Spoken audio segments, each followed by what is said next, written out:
Bismillahirrahmanirrahim. Assalamualaikum warahmatullahi wabarakatuh. Bismillahirrahmanirrahim. Katsiran thayyiban mubarakan fik. Allahumma shalli ala sayyidina Muhammadin wa ala alihi washabbihi ajmain. Ya, teman-teman sekalian ya. Kembali lagi bersama kajian dari simposium. Nah, tetap di edisi Cultures. Kajian budaya sekarang memasuki November yang keempat minggu. Nah, sekarang adalah kajian terakhir dengan tokoh yang sangat fenomenal dan sangat lumayan ahli lah. Karena ini yang menjadi pelopor dari salah satu terbentuknya kajian budaya di Inggris gitu. Namanya Richard Hogarth.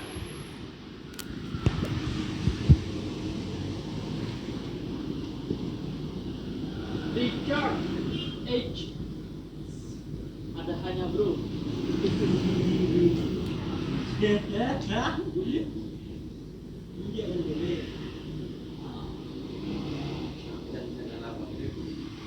Ya, Richard Hogarth. Nama aslinya adalah Herbert Richard Hogarth. Beliau seorang akademisi di Inggris yang lahir di Paternoster di Leeds, Inggris pada 24 September 1918 dan mati pada 10 April 2014 kemarin nih. Belum 10 tahun dia udah wafat pada umurnya ke-95. Hogarth itu berkarir di fokus pada kajian sosiologi, sastra Inggris dan studi budaya. Nah, tentunya semuanya itu ditekankan pada budaya populer di Inggris. Jadi ini yang perlu ditekankan adalah kajiannya dari Hogarth itu berasal dari kajian di Inggris. Artinya meskipun di Indonesia sama saja ya, karena dia lahir di Inggris, orang Inggris mengajar sastra Inggris, jadi populasi dari penelitian-penelitiannya atau teori-teorinya itu berasal dari Inggris. Nah itu.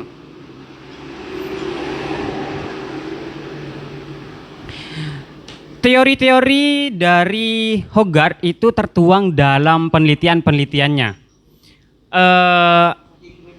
Di mana teori yang diambil saat ini adalah Literature and Society.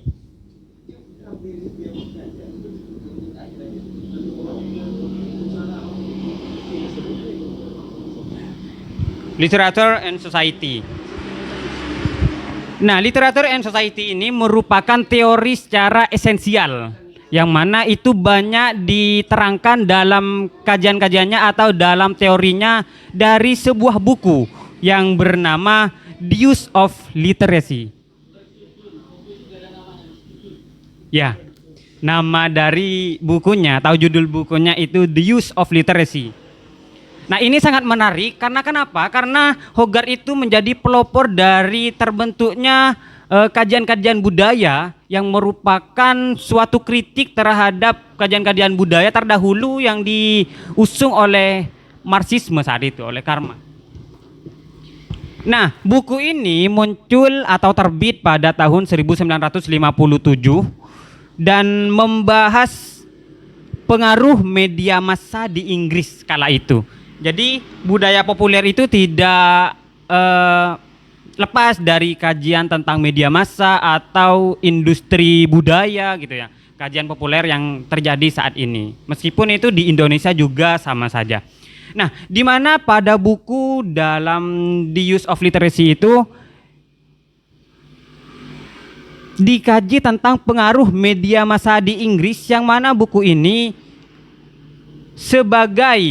jadi buku ini, buku yang terbitkan pada tahun 1957 ini selalu menjadi rujukan atau biasanya menjadi rujukan dari studi-studi bahasa Inggris dan media saat itu di Inggris, serta ini menjadi fokus atau kajian yang diambil dalam pendirian studi budaya di Inggris gitu. Jadi buku ini menjadi sangat fenomenal sekali. Nah, mengapa buku ini sangat penting untuk dikaji?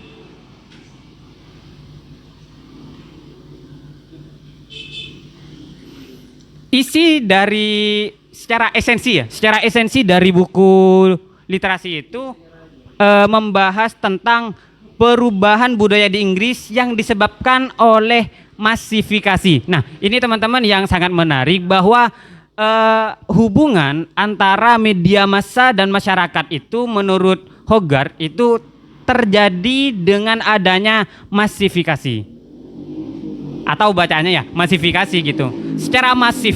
Jadi ada peran secara masif dari media massa yang akan membentuk suatu budaya sosial di masyarakat gitu. Jadi ada masifikasi. Gimana masifikasi itu bekerja? Ternyata masifikasi itu bekerja dengan membalikkan persepsi atau mengubah persepsi dari masyarakat tentang budaya-budaya dan kelas-kelas gitu.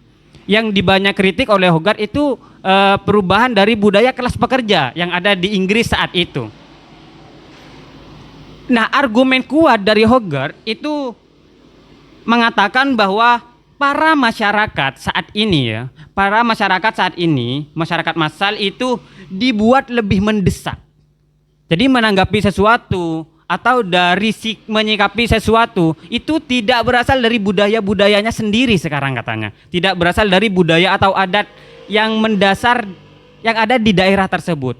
Karena sekarang itu masyarakat semakin dituntut untuk lebih mendesak, untuk lebih efektif dan dalam bentuk yang lebih komprehensif dan terpusat katanya dibandingkan sebelumnya. Gimana maksudnya? Maksudnya bahwa masyarakat sedang bergerak menuju penciptaan budaya massa.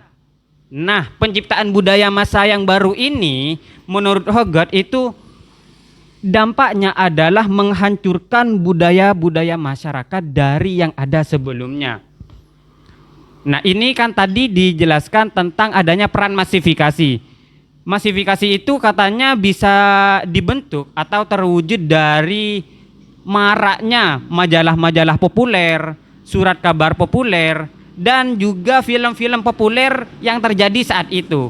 Nah, di mana yang populer-populer ini katanya Hogarth, Hogarth itu adalah profesor sastra Inggris di Inggris. Jadi banyak menelaah dari teks Inggris itu ternyata banyak menghancurkan paradigma mengenai teks-teks yang digunakan, yang mana teks itu mengandung persuasif dan seperti mengandung apa?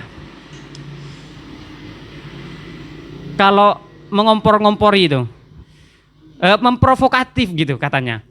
Ya, provokasi, mengandung provokasi. Nah, dari adanya majalah-majalah populer, film-film populer dan surat kabar populer yang masif saat itu di Inggris, itu menyebabkan perpecahan budaya kelas-kelas yang lama di Inggris. Dan yang kedua, hilangnya komunitas-komunitas masyarakat seperti yang tertuang dalam buku-bukunya itu kelas pekerja. Di situ menyebabkan ada perbedaan atau pergusuran dari mindset paradigma yang ada saat itu. Hilang kenapa? Ternyata hilangnya menurut Hogarth itu dalam teks-teksnya itu lebih dibentuk oleh narasi-narasi yang membentuk budaya massa secara manufaktur. Nah, anak-anak ekonomi menanggapnya manufaktur adalah sesuatu yang dibuat dari bahan mentah menjadi setengah jadi dan barang jadi. Nah, begitupun secara budaya gitu.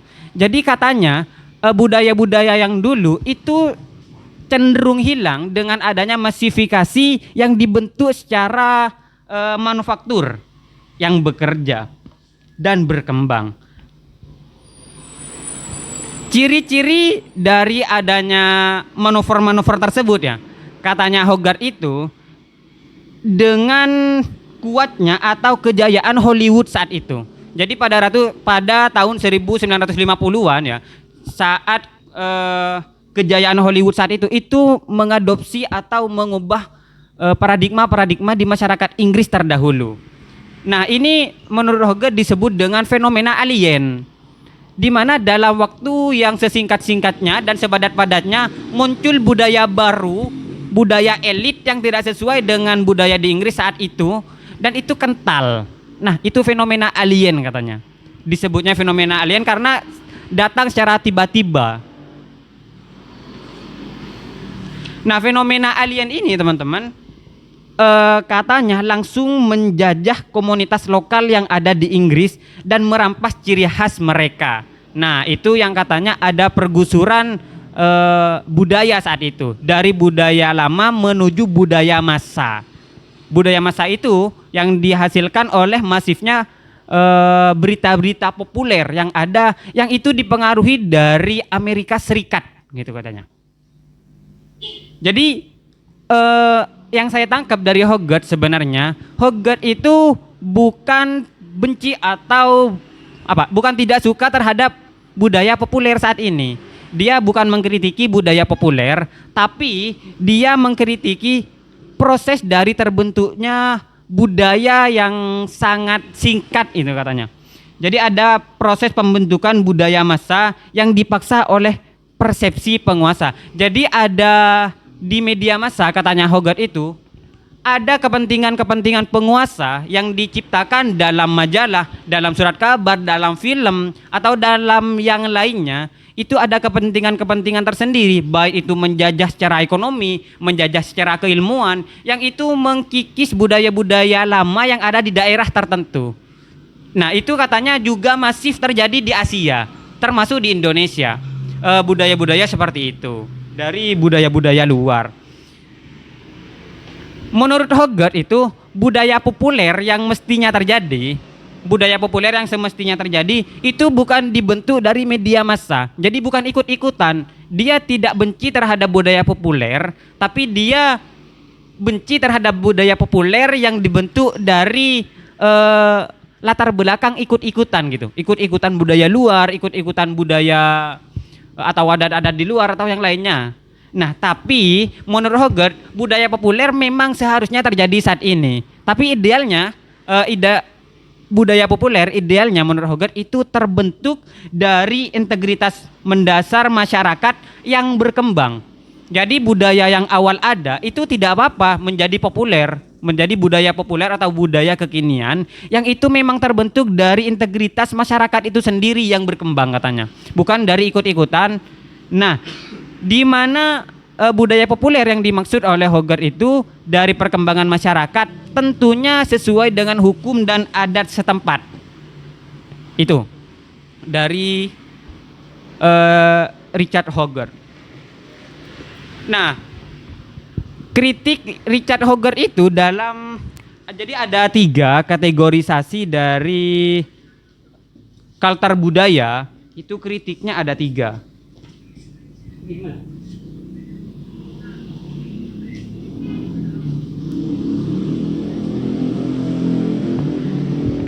Jadi yang dijelaskan tadi berawal dari pemikiran kebudayaan atau budaya sosial yang diusung oleh Marxisme. Itu ada 3 kajian kritik yang ada di Inggris, dimulai dari culture studies tadi ya, yang diusung dari beberapa tokoh, dan ada political, economic and culture, dan ada critical theory. Nah, dari adanya yang tadi, the use of literacy tadi, ini yang menjadi penyebab atau cikal bakal dari terbentuknya budaya studi budaya yang ada di Inggris, yang mana saat itu ketuanya adalah Richard Hogarth itu sendiri, dari komunitas itu yang ada di Inggris, di Universitas apalah, iya bukan iya bacaannya Birmingham ya, dari Universitas Birmingham di Inggris ya. Nah, itu pengantar yang dapat dipahami teman-teman, karena dari Richard Hogarth itu tidak hanya tentang esensi dari terbentuknya budaya sosial masyarakat yang dibentuk dari studi budaya, tapi juga ada teks Inggris nanti bagaimana dalam mempengaruhi paradigma-paradigma masyarakat sehingga terbentuk budaya, dari bagaimana teks literatur itu membentuk budaya masyarakat, itu masih banyak lagi. Mungkin sementara itu saja ya, sehingga diskusi kita menjadi lebih masif dan tidak terbentuk kajian-kajian yang monoton gitu teman-teman. Bismillahirrahmanirrahim. Terima kasih kepada Mas Firman yang udah mempersiapkan dari seminggu yang lalu. Jadi apa ya? Saya di sini tidak memposisikan diri sebagai seorang nihilis. Cuma kadang saat kita sadar dengan fenomena sosial yang ada dan kita sudah juga mengetahui bagaimana kondisi masyarakat sekitar dengan pandangan Hogarth yang sedikit utopis, khususnya dengan fenomena masyarakat yang demokratik saat ini ya. Justru Hogarth menanamkan utopia yang memang menurut saya hal itu utopia sejati ya. Karena Hogarth dalam membangun konsepsi teori tentang budayanya, tentang apa ya, bagaimana idealnya suatu budaya, ya benar dia mengatakan itu sebagai budaya yang ideal. Karena yang ideal biasanya yang utopis, gitu ya. Ya, dia menghendaki setiap person untuk membangun suatu budaya itu berdasarkan kepada Übermensch, miliknya Nietzsche. Kalau kita sadar bagaimana kondisi masyarakat demokratik yang juga dikritik oleh Nietzsche, bahwa masyarakat demokratik itu masyarakat yang memang di dalamnya terdiri dari orang-orang bodoh yang selalu ikut-ikutan. Makanya dia tidak suka sistem pemilihan yang dilakukan oleh rakyat. Karena sistem yang dilakukan secara demokratik itu adalah sistem yang berdasarkan kepada kegiatan FOMO. Bagaimana suatu orang yang dianggap intelektualitasnya lebih mampu dari kita, akhirnya kita menggunakan tabiin, mengikuti. Oh iya, menjadi follower. Jadi konsepsi masyarakat populer yang diinginkan oleh Hogarth itu sendiri menjadi masalah.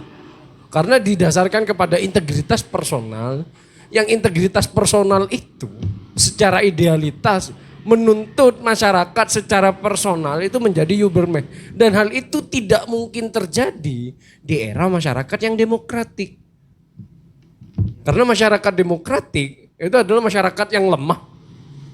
Makanya bersatu agar jadi kuat. Makanya kan kata-kata singa lebih suka jalan sendirian.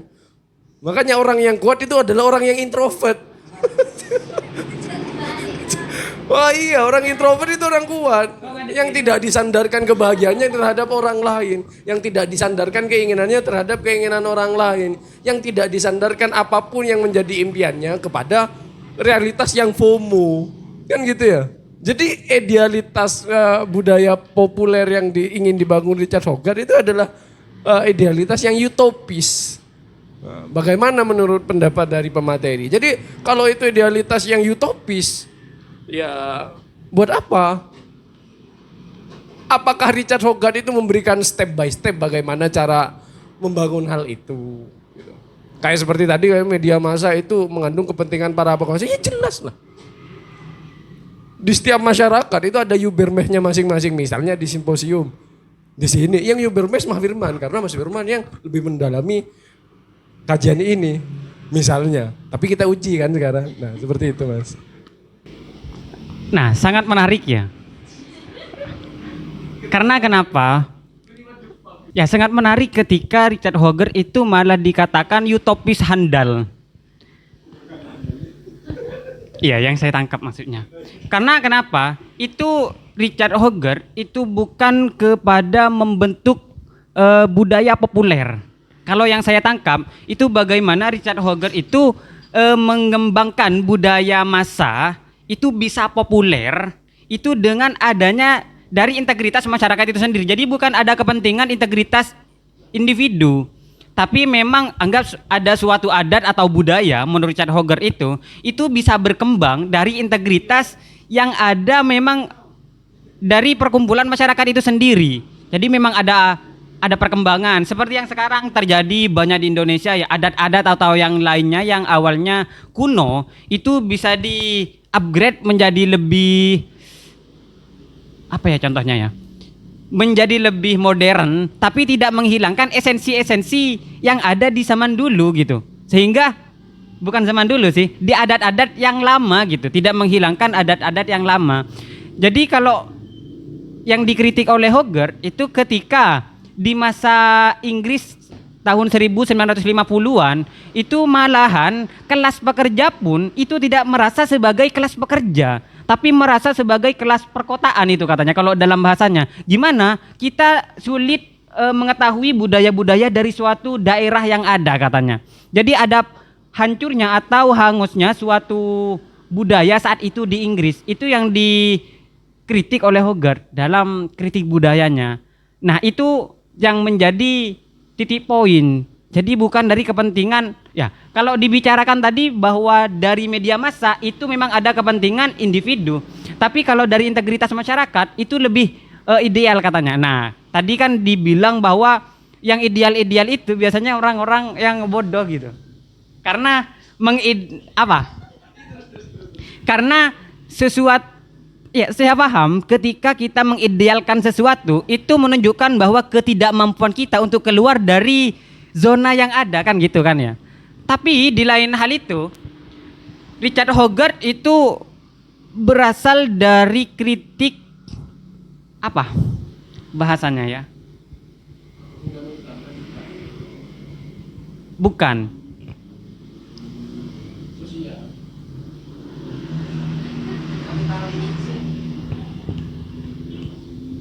Nah, ya tadi. Jadi adanya kapitalisasi yang ada ya kan itu kan Hogarth itu ngeritik Marxis dari kapitalisasi yang ada yang mengatakan bahwa budaya itu sebenarnya tidak ada nilai, tapi itu erat dengan kepentingan, erat dengan ekonomi, erat dengan apa bahasanya kalau lupa saya Marxis itu. Budaya itu erat kaitannya dengan iya kepentingan sih, tapi ada bahasanya. Kemarin itu dibahas, saya lihat di YouTube-nya Simposium itu. Sebentar. Erat kaitannya dengan materi. Dengan materi kalau menurut Marxis kan gitu ya. Itu yang dikritik bahwa tidak sesimpel itu Ferguson. Bagaimana? Ya, materi yang dimaksud seperti kepentingan, materi-materi berupa ekonomi, berupa kepentingan intelektual gitu katanya. Jadi ada penuh dengan kepentingan katanya kalau katanya Marxis kan gitu. Tapi itu yang dikritik malahan. Oh tidak katanya Hogarth. Itu malahan dengan adanya studi budaya itu malahan ada dari teks katanya. Jadi budaya itu juga erat kaitannya dengan seni. Katanya Hogarth seperti itu. Jadi dari dalam sastra Inggris itu ditemukan seni-seni yang mengandung unsur-unsur kebudayaan yang bersifat apa? Bersifat persuasif, bersifat bukan promosi sih. Provokatif gitu katanya dalam kajian-kajian teks yang mengandung seninya. Itu yang dikritik oleh Hogarth gitu.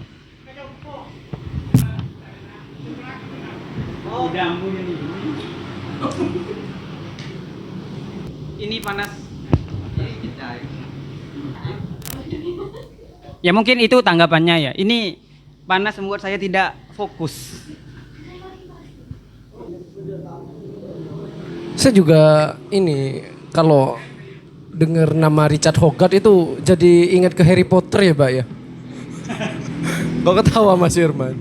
Ya, karena memang kritikannya terhadap Hollywood ya seperti namanya. Nama-namanya ada di film Hollywood. Nah, cuma sepertinya kritik Hogarth itu adalah kritik yang tidak memahami bagaimana fungsi filsafat dalam mewarnai pemikiran kesenian. Jadi misalnya yang dikritik tadi bahwa kaum Marxis mengatakan bahwa budaya erat kaitannya dengan hal-hal yang bersifat material. Ya, ada unsur-unsur materialisme yang dapat menjadi motor penggerak suatu budaya. Kalau bahasa kita sebagai anak ekonomi Mas Yerman, karena kita sama-sama ada anak ekonomi, kita tahu bahwa kepentingan ekonomi itu adalah kepentingan yang paling suprem. dalam setiap apapun itu. Jadi kepentingan ekonomi itu ya paling berkuasa politik. Kalau tidak ada motif ekonomi buat apa berpolitik? Berperang. Kalau tidak ada kepentingan ekonomi buat apa berperang? Bahkan Yahudi, ya Israel, Zionisme, bukan Yahudi ya, Zionisme maaf ya. Zionisme dulu menyerahkan Teluk itu lupa saya, antara Mesir itu perang. Itu menyerang karena ada boikot secara ekonomi dan BDSM, BSDM apa lupa saya, gerakan boikot itu juga sangat mempengaruhi bagaimana supremasi ekonomi sebagai latar belakang kepentingan yang menurut Marxis itu dikatakan sebagai kepentingan materialisme yang menyetir bagaimana arus budaya itu bergerak. Nah, kritikan Hogarth tadi disampaikan oleh pemanteri atau pemantik ya, erat kaitannya dengan seni. Ini kritikan yang kurang radikal menurut saya. Karena justru di dalam seni itu ada nilai-nilai yang perlu digali. Nah, nilai itu nilai apa? Nilai materialisme yang ditanamkan dalam kesenian-kesenian yang ada. Entah itu dalam bentuk film, entah itu dalam bentuk narasi, iklan dan lain sebagainya. Jadi seni memang mempengaruhi suatu budaya. Tapi di dalam kesenian itu ada nilai-nilai yang ditanamkan sehingga saat kritik dari Hogarth itu tidak menyentuh maksud yang terdalam, tidak menjadi kritik yang radikal, maka kritik kita tidak sampai. Kita memahami ya memang karena memang kajian budaya memiliki titik fokus kepada hal-hal yang bersifat ya kesenian karena populer kan, sebagaimana misalnya Korea. Kita mengingat bahwa budaya yang dikritik oleh Hogarth itu adalah budaya yang terjadi secara tiba-tiba. Misalnya kita lihat betapa maraknya tren ini apa itu K-drama, drama Korea ya. Kita melihat bagaimana drama Korea menggambarkan situasi yang ideal bagi seseorang yang ingin mendapatkan kebahagiaan sejati ya. Yaitu dengan cowok yang keren dan cewek yang priang, dengan cowok yang kaya dengan cewek yang miskin yang priang dan lain sebagainya. Sehingga film-film FTV kita tiba-tiba juga mengadopsi itu karena laku di masyarakat. Supremasi ekonomi tetap ya. Supremasi ekonomi. Sehingga film-film kita juga tercerabut dari dasar-dasar prinsip kehidupan budaya yang ada sebenarnya. Jadi supremasi ekonomi itu menjadi nilai-nilai yang masuk dalam unsur kesenian. Jadi sehingga saat Hogarth memasukkan kritik itu ke dalam ranah bahwa materialisme tidak menjadi unsur dasar tapi seni itu juga berpengaruh. Lihat dulu, seninya itu adalah seni yang dibangun berdasarkan kepada narasi-narasi yang memiliki kepentingan supremasi ekonomi di dalamnya. Sehingga kritikan Hogarth itu bukan kritikan yang mendalam. Dan yang menjadi pertanyaan juga tentang Richard Hogarth. Karena memang judulnya memang literatur dan society. Letak literaturnya itu di mana? Letak literaturnya di mana? Letak literatur yang ingin dibangun Hogarth itu di mananya? Gitu. Saya bingung. Karena literatur dan society, kenapa kita cuma bicara society di sini? Literaturnya kemana? Karena di antara society dan literatur harusnya yang menjadi titik fokus pokok dari pemikiran Hogarth itu di literaturnya. Karena society itu objeknya ibaratkan judulnya. Objeknya society, objeknya itu kebudayaan. Jadi saya melihat bahwa kritik Hogarth dengan melihat Marxisme sebagai supremasi nilai materialisme yang dapat menggerakkan budaya massa, itu kritikannya kurang mendalam. Sama seperti kritikan epistemologi dan ingat, epistemologi itu hanya membuat jalur tapi tidak meletakkan nilai-nilai ontologik yang termasuk yang ditanamkan dalam membangun suatu peradaban yang ada tadi. Jadi kritikan Hogarth ini kritikan yang iya gitu ya. Bentar, penanyanya masih tak. Yuk. Cek. Nah, dari tadi kan saya jelaskan literatur and society itu banyak dibahas dalam bukunya yang berjudul The Use of Literacy. Nah, di situ juga saya jelaskan, itu menunjukkan bahwa benar yang saya katakan bahwa panas memang mengganggu konsentrasi kita. Karena yang saya jelaskan bahwa literasi yang dimaksud oleh society. Jadi kan ada literasi, ada society. Ini yang membantu budaya masyarakat, ini literatur yang dimaksud adalah adanya media, berawal dari media massa. Oke, itu literatur itu bukan konsep tersendiri dari Hogarth. Ya kira literatur itu maksudnya apa gitu? Terminologi konseptual. Bukan. Jadi menurut Hogarth itu literatur society itu dia itu sebagai kritik yang menggabungkan teori-teori yang ada sih sebenarnya menurut saya, di mana adanya literatur itu literatur and society itu bagaimana peran budaya yang dipengaruhi oleh literasi yang ada di media massa gitu. Jadi bagaimana kita membaca media massa itu dapat menjentuh budaya, katanya Richard Hogarth, itu malahan yang dikritik itu katanya. Jadi literatur bagaimana membaca oleh orang-orang keren gitu ya, orang-orang kelas atas lah maksudnya ya. Itu menurut Hogarth itu tidak sedikit penjajahan budaya atau apa istilahnya ya? Ya, masifikasi budaya luar atau dari kepentingan pihak-pihak umum itu tidak terpampang secara jelas. Tapi kajian Hogarth itu lebih menganalisis adanya budaya-budaya yang diambil dari sudut pandang teks gitu. Teks Inggris, dari sastra Inggris gitu.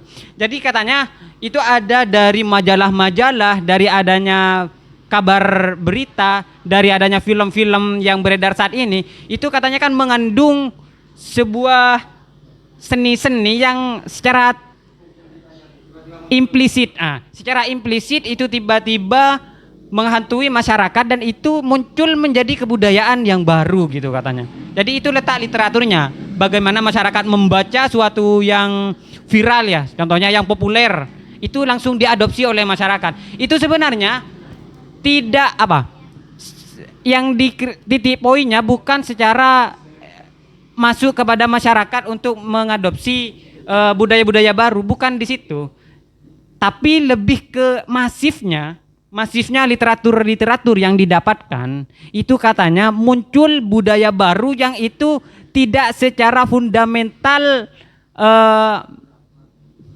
tidak secara fundamental mengandung unsur-unsur budaya yang seharusnya gitu katanya. Jadi jangan jadi dulu. Ya itulah gitu. Mungkin pertama, budaya seperti apa yang seharusnya yang diinginkan Hogarth gitu. Maksudnya itu kan komentar terhadap situasi sosial, itu kan komentar terhadap situasi sosial gitu kan. Bagaimana dia Hogarth mengomentari bahwa seharusnya kita memegang teguh nilai-nilai, tapi di satu sisi kita jadi kita kita harus mempertahankan nilai-nilai itu gitu ya, nilai-nilai dan sebagainya. Mungkin kalau dia merasa bahwa Amerika memberikan pengaruh-pengaruh besar, karena misalnya kita tahu bahwa Amerika tidak memiliki budaya-budaya asli, sedangkan Inggris dianggap memiliki budaya-budaya asli. Yang saya tanyakan adalah budaya yang seperti apa, nilai seperti apa yang menurut Hogarth itu perlu dipertahankan gitu kan. Padahal kita tahu bahwa pop culture atau budaya populer budaya populer itu adalah sesuatu yang tidak bisa kita hindari begitu kan. Pun dengan adanya media dan lain sebagainya, itu juga salah satunya itu untuk memberikan wajah baru dengan nilai-nilai budaya yang seharusnya mungkin dianggap bahwa itu menjadi sesuatu yang seharusnya belibet banget. Ya itu ya seharusnya gitulah. Enggak gitu aja lah. Itu sih. Jadi mungkin sederhananya budaya seperti apalah yang seharusnya diinginkan Hogarth, itu aja sih. Dari Richard Hogarth ini hampir sama dalam kajian di minggu kedua, Roy William yang sama-sama mengkritik budaya Marxis gitu. Cuman di sini saya belum mendapatkan hal yang klimaks dari Richard Hogarth terhadap kategorisasi Marxis budaya. Ya, dari kan Richard Hogarth kan berupaya mengkritik budaya-budaya Marxis yang ya seperti itu. Kalau dari Roy William mungkin letak yang dikritik itu pada kesadaran budaya itu sendiri. Maksudnya budaya tercipta karena adanya faktor kepentingan secara ekonomi gitu. Dan pun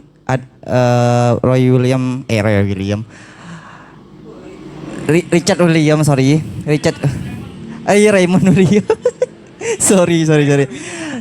Raymond William itu mencoba menengahi antara perdebatan narasi-narasi Marxis, utamanya di base dan suprastruktur ya, mungkin kayak gitu.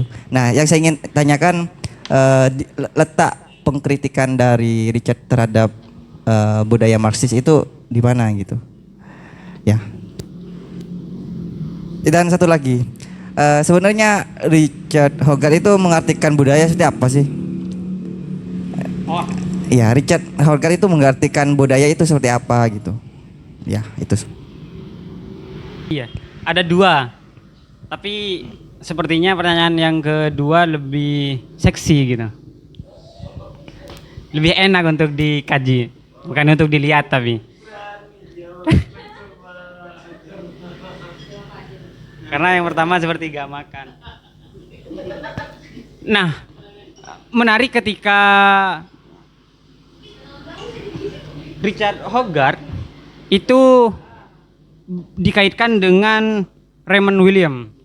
Nah, sebenarnya seperti yang saya katakan tadi bahwa Richard Hogarth seharusnya ada di kajian pertama.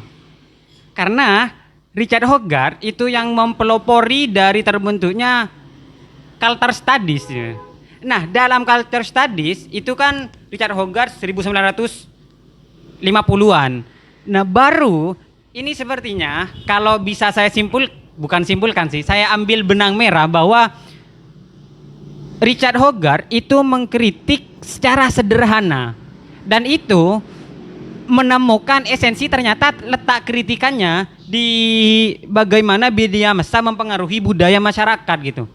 Nah, di kritikan selanjutnya itu dilanjutkan oleh Raymond William. Raymond William itu lebih kompleks dalam jadi ini kritikannya Raymond William itu menjadi penyempurna gitu. Kalau dapat saya katakan itu jadi penyempurna yang mana keduanya memang bestie gitu antara Raymond William dengan Richard Hogarth itu. Nah, dari adanya jadi Raymond William juga sering bertemu dengan Richard Hogarth dalam menganalisis konstruk budaya seperti ini. Tapi ke belakangnya Raymond William itu sebagai yang menentukan titik permasalahan dan Richard Hogarth yang menemukan titik permasalahan, Raymond William itu yang menyempurnakan, itu kalau menurut saya. Tapi letak perbedaannya sih secara sederhana saya sampaikan bahwa Richard Hogarth itu lebih menganalisis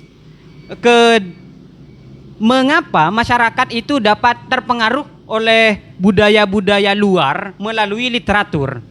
Tapi kalau Raymond William itu lebih dari adanya literatur yang diambil oleh masyarakat itu dapat menyebabkan hal apa saja seperti suprastruktural atau suprastruktural atau marxisme budaya. Itu adalah bentuk-bentuk yang dihasilkan dari budaya baru atau budaya populer melalui media massa yang diadopsi secara tiba-tiba gitu. Nah, gitu letak perbedaannya kalau menurut saya. Untuk yang pertama tadi, ketika ditanyakan, oh ya, ada pertanyaan selanjutnya kan ya, budaya seperti apa? Hogarth itu, menurut Hogarth itu budaya seperti apa? Kalau saya jawab, sepertinya klise gitu. Tapi itu yang harus saya sampaikan bahwa pengertian budaya menurut Hogarth itu ya tetap yang dari tadi saya sampaikan bahwa ada kepentingan nilai-nilai di situ yang membedakan kelas-kelas dari masyarakat atau yang membedakan bukan kelas sih, kalau saya kelas itu terlalu ya. Nah, jadi ada adat-adat sendiri dari daerah tertentu, ada keunikan sendiri gitu dari daerah tertentu gitu. Dari itu yang saya maksud, berbeda dengan adanya kepentingan-kepentingan yang lainnya. Kalau yang saya tangkap dari Hogarth itu menanggapi budaya. Jadi memang tidak ada hal yang baru gitu. tapi cuman menekankan adanya perbedaan mengenai budaya yang disampaikan oleh Marxisme gitu. Menurut Hogarth ya seperti itu. Nah itu berkenaan dengan yang pertama tadi, ketika budaya apa yang diinginkan oleh Hogarth. Ya sebenarnya saya pengen mencari terma-terma baru. Tapi mungkin apa ya, dari kajiannya mungkin. Karena memang saya mencari literatur dari Hogarth itu lumayan sulit sih. Makanya saya siapkan dalam seminggu karena dicicil gitu. Nah, itu yang menurut Hogarth sangat ideal, yang itu malah dipertanyakan oleh Kak Bano tadi. Itu jawaban dari pertanyaan yang berikutnya gitu. Ya tidak perlu saya jawab ya, biar nanti bisa diputar ulang ke depan lagi gitu. Enggak. Kayak juga agak aneh. Kan Hogarth ini pengen apa ya? Ada budaya massa. Kita tahu budaya massa kan, berarti budaya massa itu kayak ibaratkan kita Indonesia ya. Kita terdiri dari berbagai ya 135 dan 39 provinsi sekarang ya, dan ribuan pulau dengan berbagai suku etnis dan budaya ya. Nah, kita butuh satu perangkat untuk menyatukan kita. Misalnya dalam bentuk bahasa kita jadikan bahasa Indonesia. Dalam etnisitas kita mengaku sebagai bangsa Indonesia. Dalam masalah kenegaraan secara politik ya, kita mengaku sebagai negara Indonesia ya. Itu merujuk kepada suatu hal yang bersifat budaya massa misalnya. Tapi Hogarth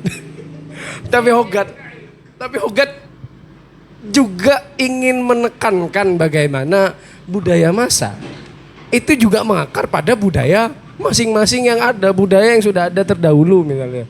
Jadi itu budaya massa yang seperti apa?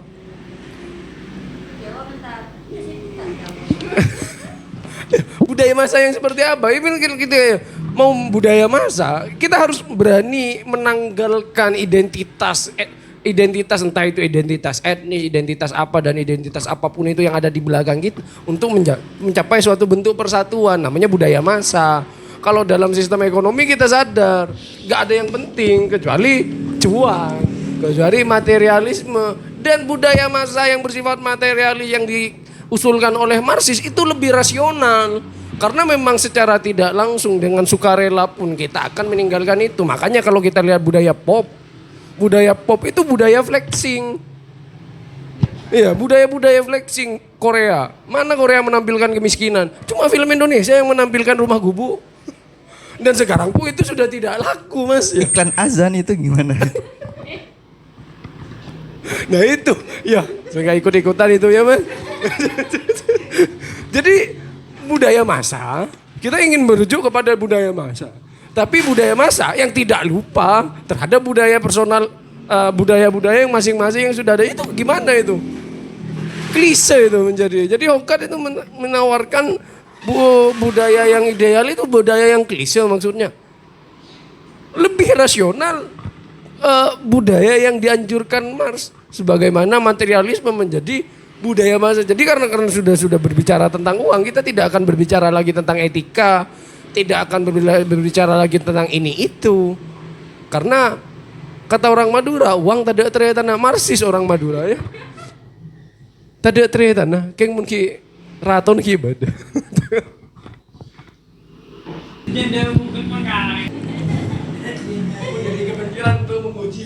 Literatur dan society kan ya. Dari tadi penjelasan romantik mengenai Hogarth, mengenai kultur studies itu seakan-akan kan ada timbal balik antara media massa dan budaya. Kan kayak gitu. Cuma yang saya tidak jelas di situ antara siapa sebenarnya yang mengontrol gitu.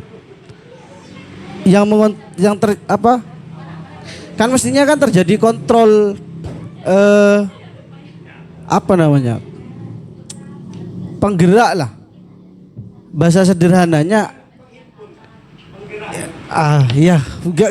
jangan lari ke sana dulu. Gak ada bedanya antara penghimpun dan penggerak ini. Enggak, intinya kan ada bahasa pengaruh. Ya, tadi bahasa pemantik itu ada bahasa pengaruh, bahwa budaya itu dipengaruhi oleh media massa. Kan seakan-akan yang menjadi kontrol adalah media massa. Dalam kehidupan sosial saya, karena saya ini juga alumni IAIN,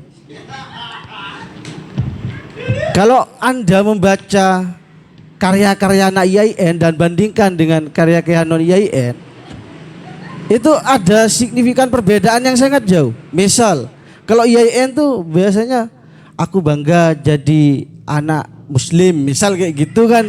Buku-bukunya kan kayak gitu kan ya. Sehingga hasil media massanya seperti itu. Atau coba lihat press release-nya gitu, cara membuat berita gitu, dengan yang non IAIN. Nah, cara berpikir saya dulu yang membuat seperti ini ternyata budaya gitu. Iklim akademik yang ada di kampus itu. Loh, kok karya teman-teman saya di IAIN kok kayak gini semua kayak gitu kan? Saya lihat teman-teman saya, barusan Anda menjelaskan bahwa media massa itu dapat memproduk budaya. Kalau pemikiran saya itu budaya yang memproduk media massa. Makanya kalau Anda tahu dalam ilmu intelijen, ya, itu apa namanya, wartawan ataupun penulis itu bisa dibeli gitu. Intinya kita budaya itu dapat memproduk media massa, bukan kemudian media massa dapat membentuk sebuah budaya. Katanya Banu tadi, kenapa kok sampai ada film di Indonesia itu menampilkan rumah gubuk itu? Kan itu produk budaya toh. Kan iya kan? Berarti yang menjadi kontrol adalah budaya yang kemudian menghasilkan literasi. Coba kamu teliti aja bagaimana karya-karya anak yang kata saya sebutkan tadi. Itu beda jauh.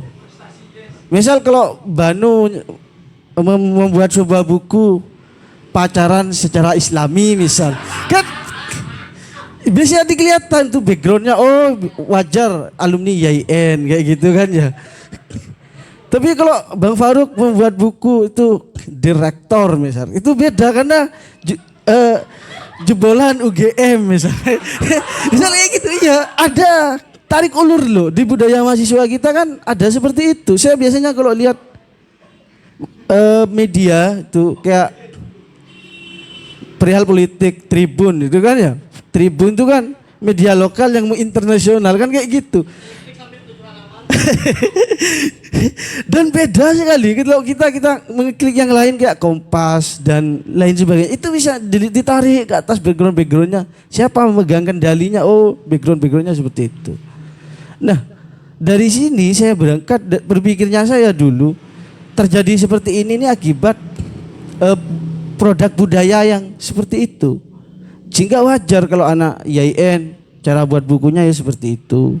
Kalau anak UGM seperti ini, UNER seperti itu, dan kampus-kampus yang lain itu karena produksi dari sebuah budaya gitu. Kan kajian-kajiannya beda kan juga kan, cara memberikan tema kan beda tuh. Kan iya kan, itu kan produk budaya kan.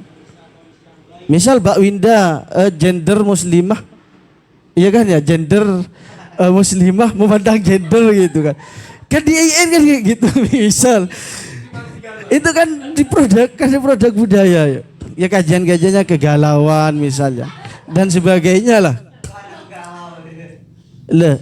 Itu sebenarnya yang kemudian menjadi sub pemikiran saya terkait ini. Bagaimana jika sekarang bahwa budaya itu yang kemudian membentuk sebuah media massa.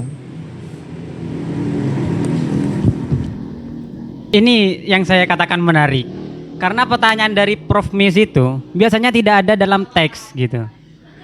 Karena kenapa? Saya bisa memahami apa yang sedang dibaca, apa yang sedang dibaca oleh Prof. Faki gitu. Apa yang tadi dibaca oleh Prof. Winda dia. Karena memang sedikit literatur untuk Richard Hogarth ya. Jadi saya bisa menganalisis, oh ini pertanyaannya Mbak Winda nanti seperti ini gitu. Pertanyaannya Nah, Udah dibaca, dia lagi cari referensi, saya tahu nanti persiapannya. Nah ini pertanyaan dari Prof. Mis itu emang keren gitu. Emang keren, karena kenapa? Yang disampaikan tadi bagaimana media massa itu membentuk budaya. Dan sekarang ternyata banyak di YIN. Enggak lah, bukan di YIN. YIN banyak ya. Banyak di Indonesia malah terjadi kepentingan-kepentingan yang budaya membentuk media massa. Tapi di samping itu saya akan menjawab pertanyaan yang pertama dulu gitu. Dari Prof. Banu ketika berkata bagaimana Hogarth itu menginginkan media massa dan media massa yang seperti apa. Jadi yang saya tangkap itu Richard Hogarth itu bukan menginginkan media massa, budaya massa, benar, budaya massa. Jadi Richard Hogarth itu yang menginginkan budaya massa. Jadi seperti ini, ada dua kubu, jika saya analogikan dua kubu, ini kalau dua kubu sudah mungkin ketinggalan. Ya, ada adopsi. Jadi yang diinginkan oleh Richard Hogarth itu seperti budaya, jika dapat saya sampaikan secara sederhana ya, dengan tempo yang singkat-singkatnya. Jadi ada budaya itu yang tanpa ada pengaruh dari budaya luar. Jadi budaya massa seperti apa? Ada budaya yang itu berkembang tanpa menghilangkan esensi budaya yang awal. Nah, beda lagi ketika tadi yang dikritik adalah adanya budaya baru itu yang menghilangkan budaya yang lama dengan mengadopsi budaya baru dari literatur tadi gitu, dari adanya media massa gitu. Nah, untuk yang dapat saya jelaskan selanjutnya,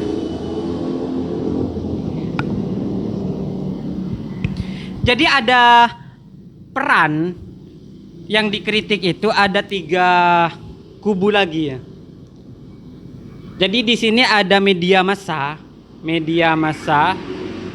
di sini ada budaya massa, di sini ada kepentingan. Nah, memang banyak terjadi ketika budaya itu mempengaruhi media massa. Tapi yang dikritik Hogarth itu bagaimana media menjadi budaya. Nah, jadi ada 3 aspek seperti inilah. 3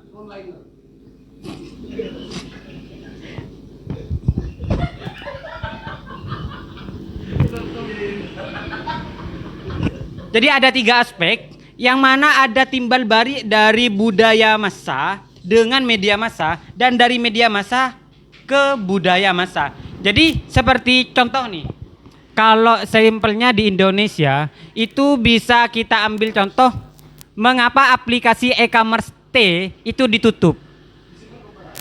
Kita memang tidak harus keluar dari e-commerce itu gitu, tapi kita perlu menjaga bagaimana budaya kita mendasar. Karena dengan adanya budaya akibat adanya e-commerce T tadi itu meningkatkan, itu tidak hanya secara ekonomi sih, tapi itu meningkatkan budaya konsumtif gitu. Karena semuanya serba murah, tapi semuanya juga kualitasnya kurang atau yang lainnya. Itu memang penjajakan ekonomi untuk menghilangkan budaya kita sebagai budaya yang produktif. Itu lebih budaya yang konsumtif. Itu memang dari hal yang murah. Ketika budaya kita udah konsumtif dan di pikiran kita udah beli ini, beli itu, itu nanti ketika hal yang mahal pun itu akan tetap seperti itu, akan tetap banyak yang membelinya. Karena kenapa? Karena dari budaya atau dari paradigma kita itu udah diubah. Seperti itulah ketika media massa itu menghancurkan paradigma baru di sebuah kebudayaan di sebuah daerah gitu. Nah, jadi memang ada ketika budaya itu mempengaruhi media massa, Tapi yang dikritik Hogarth itu ketika ada kepentingan dari suatu negara atau suatu kebudayaan melalui media massa itu menjajah suatu negara atau suatu daerah sehingga budaya aslinya itu menghilang. Itu jadi 3 aspek ini yang dikritik gitu. Ya, itulah.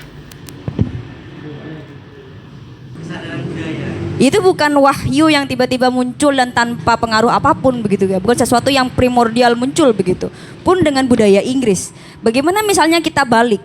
Misalnya Hogarth mengatakan bahwa budaya massa itu terpengaruh terciptakan dengan adanya media massa, dengan adanya kepentingan. Bagaimana kita bisa tahu jangan-jangan budaya yang dulu lahir yang dianggap itu budaya asli itu juga lahir karena kepentingan. Maksudnya begini, kita melihat misalnya Inggris didominasi oleh orang kulit putih misalnya. Di situ ada budaya-budaya yang memiliki kepentingan tertentu. Bagaimana kita bisa tahu bahwa jangan-jangan hal itu juga merugikan beberapa minoritas di kalangan itu misalnya. Sehingga mereka berusaha untuk merubah itu. Menggunakan media massa untuk menciptakan budaya baru, begitu kan. Lalu bagaimana bisa Hogarth mengklaim bahwa budaya asli dianggap itu bisa lebih benar dibandingkan, kita tidak bicara benar salah ya, bisa lebih baik? Jangan-jangan memang masyarakatnya atau budayanya dianggap sudah tidak sehat untuk hidup di iklim abad 20 misalnya, karena Hogarth hidup di abad 20 ya. Saya penasaran adalah yang apakah benar-benar literatur yang dianggap Hogarth tadi menyebut bahwa ada teks-teks yang dianggap itu menjelaskan tentang ada ornamen arsitektur seni yang dianggap itu merepresentasikan budaya-budaya Inggris dan lain sebagainya dengan teks-teks itu. Maksudnya kalau kita pakai hermeneutika misalnya, itu dulu, misalnya itu abad 70 misalnya, tahun 70 misalnya, tahun 70-an. Dengan khas yang seperti itu. Sedangkan Hogarth tidak tahu kondisi di tahun 70 itu seperti apa gitu kan. Ada konteks sosial budayanya masing-masing. Sehingga seolah-olah Hogarth mengklaim bahwa ini lebih benar untuk ditarik ke abad 20. Maka itu juga nggak relevan. Kolot juga gitu kan. Makanya saya mengatakan bahwa jangan-jangan Hogarth mengklaim bahwa budaya asli itu juga karena ada kepentingan. Bisa jadi karena kepentingan-kepentingan lain-lain, karena kita bicara budaya. Mungkin kalau misalnya kita bicara dalam hal ekonomi itu jelas, alurnya jelas. Cuma kalau kita bicara budaya massa, kita tidak tahu ada beberapa kepentingan di situ. Jangan-jangan Hogarth dalam the use of literacy itu dia punya juga banyak memiliki kepentingan. Jangan-jangan misalnya dia mengklaim bahwa Amerika membawa budaya-budaya buruk, jangan-jangan karena ada beberapa hal. Ya misalnya dari Amerika memang tidak punya identitas asli, tapi Inggris dianggap memiliki identitas asli. Identitas seperti apa yang mau dipegang erat-erat oleh Hogarth itu? Identitas kulit putih, apakah begitu? Dan lain sebagainya. Mungkin itu sih. Makanya saya rasa itu nanti akan berputar-putar terus begitu. Karena tidak tahu identitas asli yang dianggap itu dicerminkan melalui seni itu seperti apa menurut Hogarth, itu sih. Bismillahirrahmanirrahim.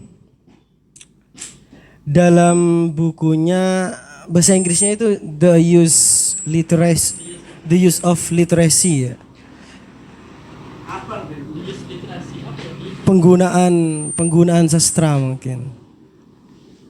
Nah, dan dalam bukunya Literature and Society dia berpendapat bahwa sastra yang baik menciptakan kembali kesegaran kehidupan.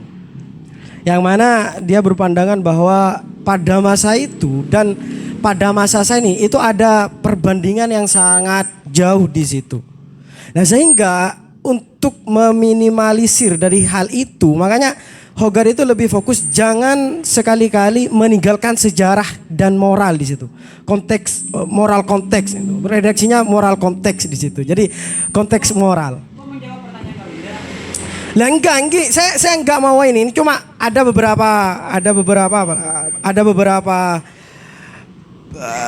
pembahasan yang mungkin sangat menarik untuk dikaji adalah, makanya dari tadi itu saya setuju ketika pertanyaan the first question, sorry itu saya. Pertanyaan yang mendasar itu budaya bagi Hogarth itu apa? Karena nanti mengarah terhadap kenapa lebih fokus terhadap literatur dan society di situ. Kok enggak budayanya mana di situ? Makanya pertanyaan yang mendasar adalah budaya bagi Hogarth itu seperti apa?